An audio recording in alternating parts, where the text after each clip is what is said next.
Good evening, जय हिंद साथियों। Welcome to Chandan biology classes, एक नई फैमिली जो आपका हमेशा से वेलकम करती है और हमेशा से आपको कुछ सिखाने का कोशिश करेगी। उसके बाद कैसे आपको क्या करना है नहीं करना ये भी मैं आपको बताऊंगा। आपको उसके लिए जरा सा भी टेंशन लेने की रिक्वायरमेंट नहीं है। कल मैं आपको मतलब हमारा जो माफिया चैप्टर थे, एक बायोमोलिक्यूल्स और एक फोटोसिंथेसिस, तो कल मैं आपको 25 क्वेश्चन का एक सीरीज करवाया था। किसका? बायोमोलिक्यूल्स का। आज बारी है फोटोसिंथेसिस की, तो अच्छे से पढ़ेंगे, अच्छे से समझेंगे और हर कॉन्सेप्ट को क्लियर करके जाएंगे। चलिए दोस्त, तो मैं आज बिना किसी देरी के, बिना किसी मोटिवेशन के आपका क्लास स्टार्ट करता हूं। इतना ही बोलूंगा, मेहनत का कोई या सफलता का कोई शॉर्टकट नहीं होता। यदि आपको सफल होना है आपको मेहनत करना पड़ेगा। या तो आप आज 8 घंटा पढ़ लो, या नहीं तो कल 12 घंटे की मजदूरी करने के लिए तैयार रहना, क्योंकि जो पढ़ेगा वो बढ़ेगा। ओके, चलिए अब मैं स्टार्ट करता हूं आज का कहानी। क्वेश्चन क्या बोला है दोस्त? क्वेश्चन आपके पास है कि ऐसा कौन मतलब एक एक्सपेरिमेंट है, आधे पत्ते वाला प्रयोग। ये प्रयोग से क्या साबित हुआ कि प्रकाश संश्लेषण यानी फोटोसिंथेसिस के लिए क्या जरूरी है। ओके, तो इस प्रयोग से ये साबित हुआ दोस्त कि फोटोसिंथेसिस यानी प्रकाश संश्लेषण की यदि मैं बात करूं, इसके लिए जो जरूरी है वो है CO2। क्या जरूरी है? CO2 को आप क्या बोलोगे? CO2 को आप बोल सकते हो कार्बन डाई ऑक्साइड। कुछ स्टूडेंट्स की थोड़ी सी क्वेरी आई थी कि सर ऑप्शन भी पूर्ण रूप से हिंदी में दीजिए। तो दोस्त ये बायोलॉजी है, मेडिकल आप पढ़ रहे हो, मेडिकल लैंग्वेज है ये, तो इसमें आपको थोड़ा सा अंग्रेजी पे पकड़ बनाना होगा। हिंदी में क्वेश्चन गलत हो सकता है और यदि ऐसा है तो सरकार भी इंग्लिश को ही प्रीफर करे। इसलिए बिना किसी देरी के आपको ये चीज थोड़ा सा करना होगा। नेक्स्ट टाइम से मैं ऑप्शन भी हिंदी में आपको दूंगा। अब चलो दोस्त नेक्स्ट क्वेश्चन पे। नेक्स्ट क्वेश्चन यदि मैं देखूं, नेक्स्ट क्वेश्चन आप देखूं, तो नेक्स्ट क्वेश्चन आपको क्या बोला है? आपको बोला है, ठीक है, आपको बोला है 27 नंबर, कि इसको मैं थोड़ा सा ऊपर लेके जाता हूं। ओके, ठीक। Who shows that only green parts of plant releases oxygen? किसने ये दिखाया, किसने ये दिखाया कि ग्रीन पार्ट्स जो है वो क्या करते हैं? ऑक्सीजन को छोड़ते हैं। ग्रीन पार्ट्स जो है किसको छोड़ते हैं? ऑक्सीजन को छोड़ते हैं। ये एक्सपेरिमेंट जो है दोस्त, ये एक्सपेरिमेंट जॉन इंजनहाउस का है। जॉन इंजनहाउस का है। इसने और एक दो बात बताया था। इसने बोला था कि जो प्लांट होते हैं दोस्त, प्लांट होते हैं वो डे टाइम में, डे टाइम का मतलब होता है दिन में, क्या करते हैं? फोटोसिंथेसिस करते हैं। क्या करते हैं दोस्त? फोटोसिंथेसिस करते हैं। दूसरा बात, जॉन इंजनहाउस ने एक प्लांट यूज किया था जिसका नाम था हाइड्रिला, और उसने फिर ये प्रूव किया था कि जब ये एक जलीय पौधा है, एक्वेटिक प्लांट है, इन्होंने ये भी बताया था कि जब ये प्रकाश संश्लेषण करेगा तो ये ऑक्सीजन का बबल छोड़ेगा। ऑक्सीजन किस रूप में आती है? तो ऑक्सीजन बुलबुले के रूप में आती है। यदि आपको क्वेश्चन पूछता है तो ऑक्सीजन बुलबुले के रूप में निकलती है, ये बात किसने बोला? जॉन इंजनहाउस ने। दूसरा बात यदि आपसे पूछ लेता है दोस्त कि प्लांट डे टाइम में फोटोसिंथेसिस करता है, ये बात किसने बोला? जॉन इंजनहाउस ने। पौधा का केवल हरा भाग ही ऑक्सीजन छोड़ेगा, ये बात किसने बोला? तो जॉन इंजनहाउस ने। एंजलमैन क्या किया था दोस्त? तो एंजलमैन आपका फर्स्ट एनर्जी स्पेक्ट्रम दिया था। दूसरी बात इन्होंने ये भी बोला था कि प्रकाश संश्लेषण रेड और ब्लू लाइट में मैक्सिमम होता है। रेड और ब्लू लाइट में मैक्सिमम होता है। दूसरा बात, एंजलमैन ने जिस एल्गी का यूज किया था उसका नाम था क्लेडोफोरा। उसका नाम क्या था? क्लेडोफोरा। तो मैंने देखो कितने सारे बता दिए। हाँ, जोसेफ प्रिस्टले ने ऑक्सीजन की खोज की थी। जोसेफ प्रिस्टले ने किसको डिस्कवर किया था? तो ऑक्सीजन को। तो मैं प्रिस्टले के बारे में थोड़ा सा बता दिया। थोड़ा सा जॉन इंजनहॉर्स्ट के बारे में भी बोल दिया, थोड़ा सा इंगलमैन के बारे में भी बोल दिया। ये सब चीजें एकदम क्लियर रहना दोस्त, ये सब चीजें आपके एग्जाम में आएगी ही आएगी। ठीक, अब चलो नेक्स्ट सवाल पे, स्क्रीनशॉट ले लेना ताकि आपके पास एक प्रूफ के रूप में रहे। आप देखो आपका नेक्स्ट क्वेश्चन है कि मैग्नीशियम क्या है दोस्त, शॉर्टकट में जिसको हम लोग सिंबल में Mg बोलते हैं। मैग्नीशियम किसमें मिलता है दोस्त, मैग्नीशियम किसमें मिलता है? तो मैग्नीशियम मिलता है क्लोरोफिल में। मैग्नीशियम किसमें मिलेगा दोस्त? तो मैग्नीशियम किसमें मिलेगा? आप बोलोगे मैग्नीशियम मिलता है सर क्लोरोफिल में। ओके, हीमोग्लोबिन में क्या मिलता है दोस्त? हीमोग्लोबिन में मिलता है आयरन। हीमोग्लोबिन में क्या मिलेगा? आयरन। क्या मिलेगा दोस्त? आयरन। Fe किसका सिंबल है? आप बोलोगे सर Fe आयरन का सिंबल है। ठीक है, राइबोसोम को क्या बोलते हैं दोस्त? तो राइबोसोम को बोलते हैं प्रोटीन फैक्ट्री। राइबोसोम को क्या बोलोगे? तो राइबोसोम को बोला जाता है प्रोटीन फैक्ट्री, मतलब ये प्रोटीन का उत्पादन करता है। अब इसके बाद चलो अगला नेक्स्ट क्वेश्चन। यहां तक कोई डाउट नहीं ना?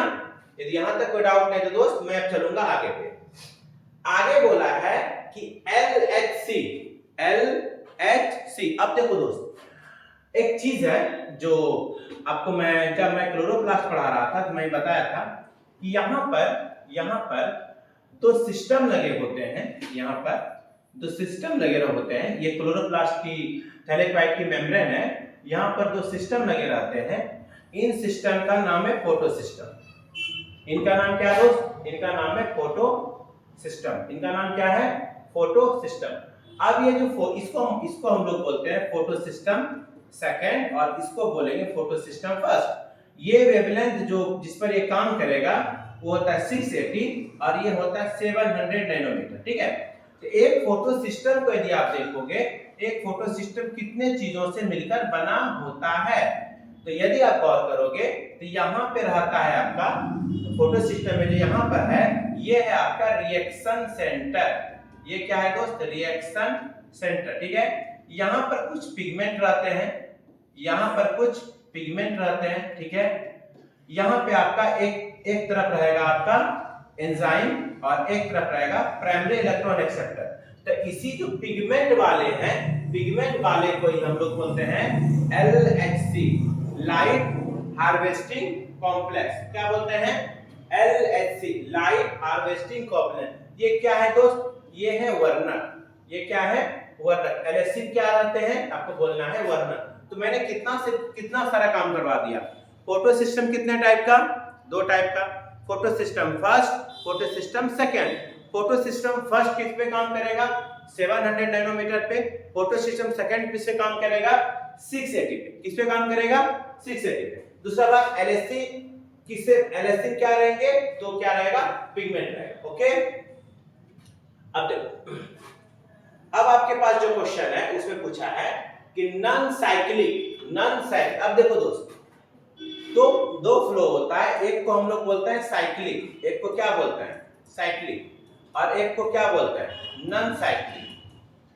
साइक्लिक का मतलब क्या हुआ कि इलेक्ट्रॉन जहां से निकला था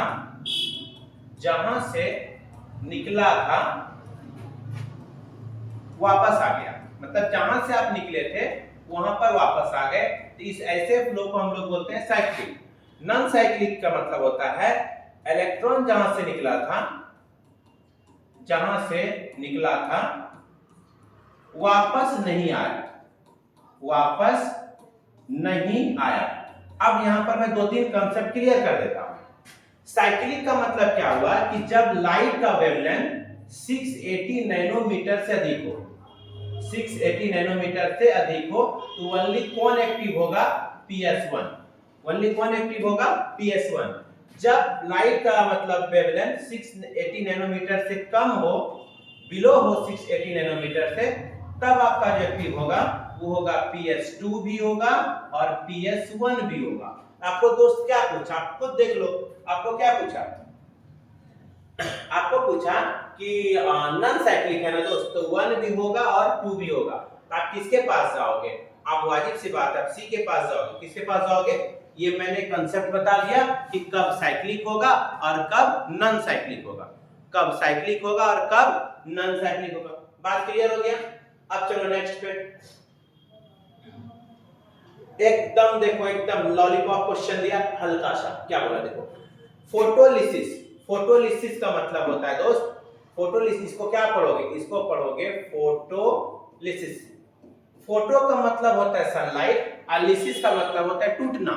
मतलब कोई चीज जब सनलाइट के प्रेजेंस में टूट रही हो इसको बोलते हैं फोटोलिसिस।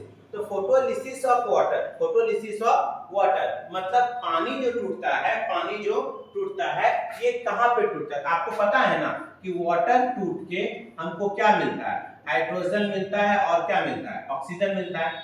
पानी टूट के हमको क्या मिलता है, हाइड्रोजन मिलता है और ऑक्सीजन मिलता है ना दोस्त। ठीक है, बैलेंस कर देना, यहाँ 2 लिखेंगे तो 4 हो जाए, यहाँ 2 तो है ही ना। इसके बाद यहाँ पे कितना दोगे, 2 दे दो, O2 ठीक है। तो यही ऑक्सीजन हमको क्या मिलता है। इस ऑक्सीजन का यूज हम लोग किस में करते हैं, इसका यूज हम लोग करते हैं रिस्पायरेशन में। हिंदी में आप क्या बोलोगे, श्वसन के लिए कर लेते हैं। ठीक है, तो कहां पर पानी का ब्रेकडाउन होता है दोस्त, आपका होता है थैलेक्वाइड के ल्यूमेन में। ल्यूमेन का मतलब होता है अंदर, थैलेक्वाइड के अंदर में जो फोटो सिस्टम है।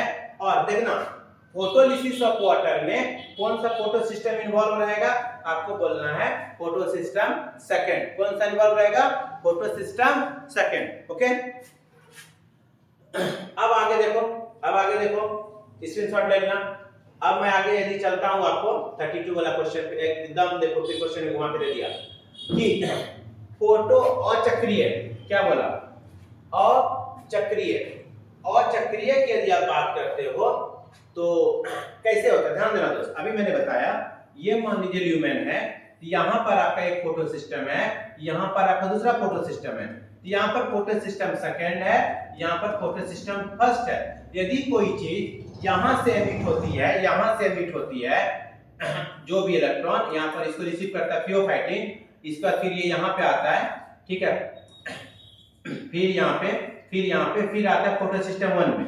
तो आपका कैसा पाथवे चला, आप गौर से देखोगे, आप गौर से देखोगे, आपका पहले चला, मतलब आपका चला PS2 से PS1। देखो दोस्तों राइट एरो जो दिया है इसका मतलब ये डायरेक्शन का मतलब है।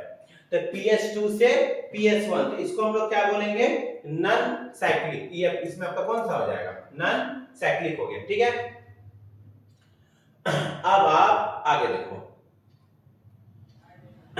बोलता है कि रूबिस्को किसके किसके साथ जुड़ना चाहता। अधिक कम नहीं पूछा है दोस्तों, अधिक कम नहीं पूछा। अधिक कम पूछता तो मैं CO2 के साथ जाता, लेकिन क्वेश्चन में अधिक कम नहीं पूछा है, सिंपल सा पूछा है कि ये किसके किसके साथ जाता है। ये दोनों के साथ जा सकता है, ये जा सकता है किसके किसके साथ, कार्बन डाइऑक्साइड के साथ भी और ऑक्सीजन के साथ भी। तो जब रूबिस्को दोस्त ऑक्सीजन के साथ जुड़ता है ना, तब जो घटना होता है उसका नाम है फोटो रिस्पायरेशन। फोटो रिस्पायरेशन जो एक तरह का वेस्ट प्रोसेस होता है, हमारा एक कार्बन हर बार में बर्बाद हो जाता है। ओके, ये बात क्लियर हो गया। अब यदि मैं आपको अगले सवाल के लेके चलूं, देखो आप क्या क्वेश्चन पूछा कि आप पहले ये बात समझो कि यदि C4 साइकिल की आप बात करोगे दोस्त, तो C4 साइकिल में 2 सेल भाग लेती है। एक का नाम है मीजोफिल सेल, एक का नाम है मीजोफिल सेल, और एक का नाम है बंडल शीथ सेल। एक का नाम है मीजोफिल सेल और एक का नाम है बंडल शीथ सेल। और बंडल शीथ सेल में आपका रूबिस्को इंतजार करता है। बंडल शीथ सेल में कौन मिलता है, रूबिस्को, जो प्रकाश संश्लेषण का मेन एंजाइम है।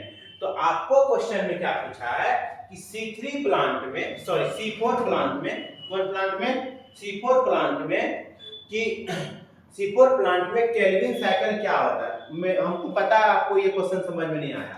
क्वेश्चन ये पूछा है कि क्या C4 साइकिल में C3 साइकिल होता है।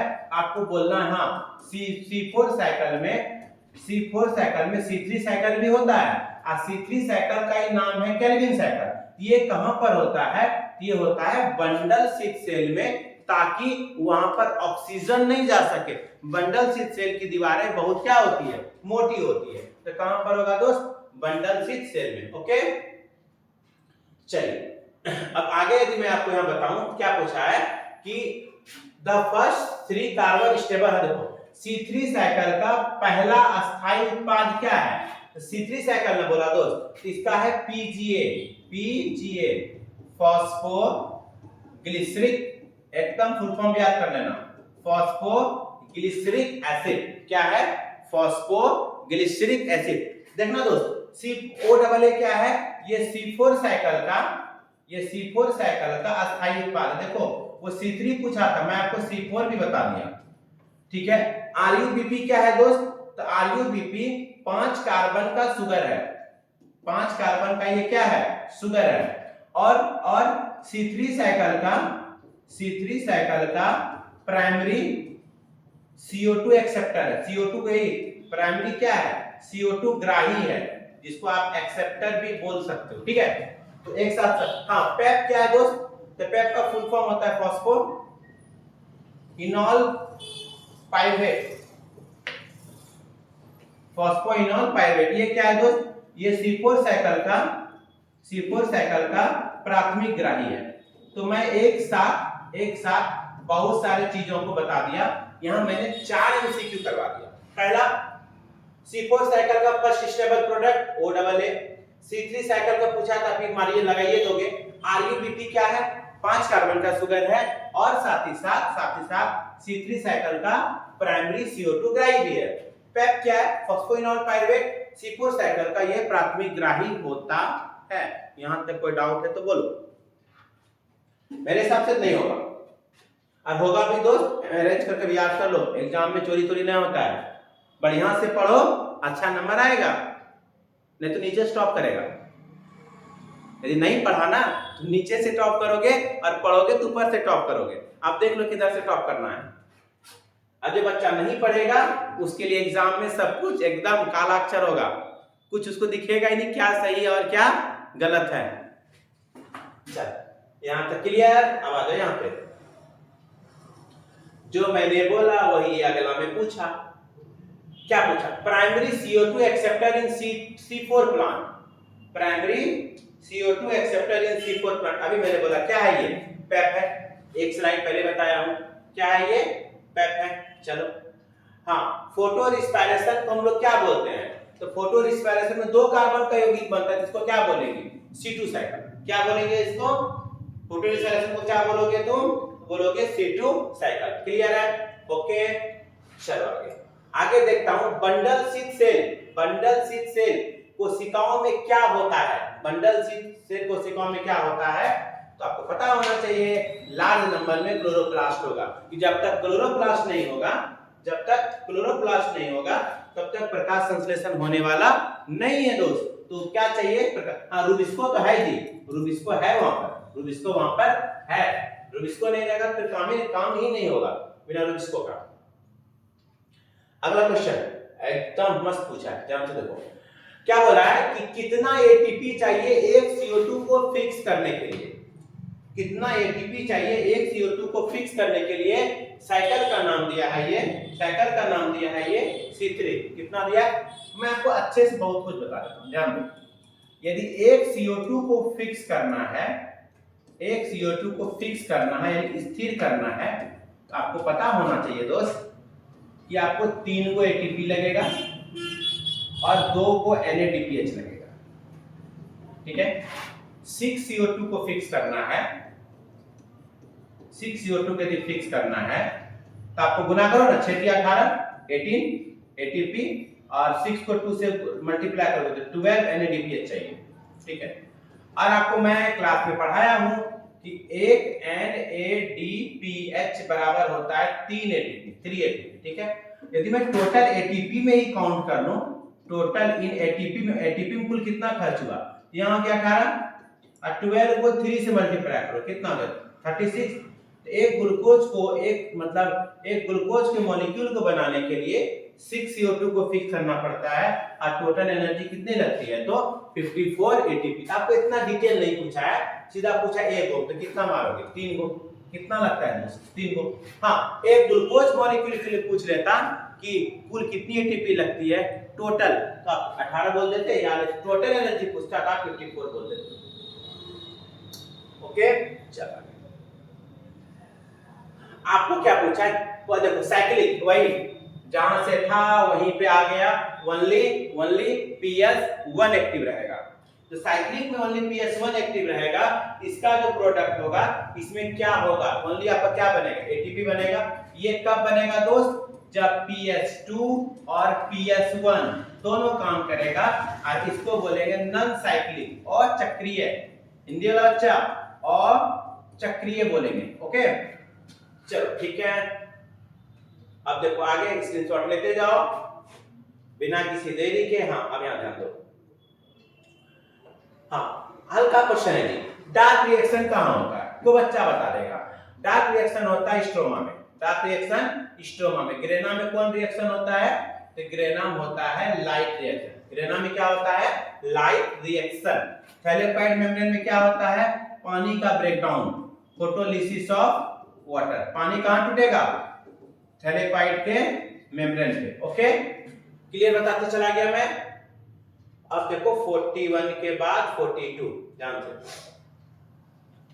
Internal factor affecting photosynthesis. देखो दोस्त साफ साफ बोला है, इंटरनल का मतलब होता है अंदर की बात। इसमें अंदर की बात कौन सा है, इसमें अंदर की बात क्लोरोफिल है। क्लोरोफिल पौधे के अंदर में होता है, इसको हम बाहर से नहीं डाल सकते हैं। ओके इंटरनल में कौन आ जाएगा, क्लोरोफिल। एक्सटर्नल को बाहरी बोलता ना दोस्त, सनलाइट आ जाता, CO2 आ जाता, टेम्परेचर आ जाता, इसमें क्या आएगा, तो क्लोरोफिल आएगा।